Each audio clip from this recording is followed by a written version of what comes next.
ઉનાળુ વેકેશન પૂર્ણ થતાં જ આજથી શાળાઓમાં પહેલું સત્ર શરૂ થતાં બાળકો શાળામાં જોવા મળ્યા। શિક્ષકો દ્વારા નાના ભૂલકાઓને કુમકુમ તિલક કરીને પ્રવેશ શરૂ કરવામાં આવ્યો। પ્રથમ દિવસે બાળકો મોટી સંખ્યામાં જોવા મળ્યા। Reporter Ghanshyam Parmar, Gujarat crime news, Sabarkantha.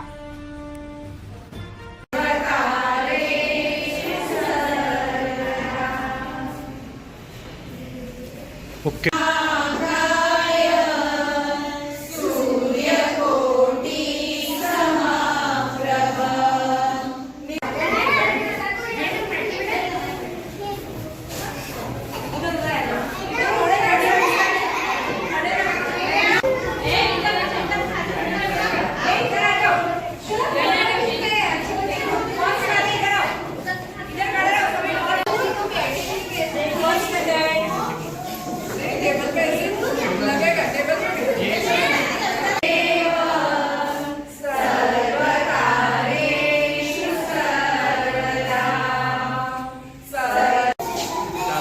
ऐसे बैठा काम करो, अंदर जितने बैठ गए उतने मिला दो, बाकी के फिर पानी साइड पे बैठ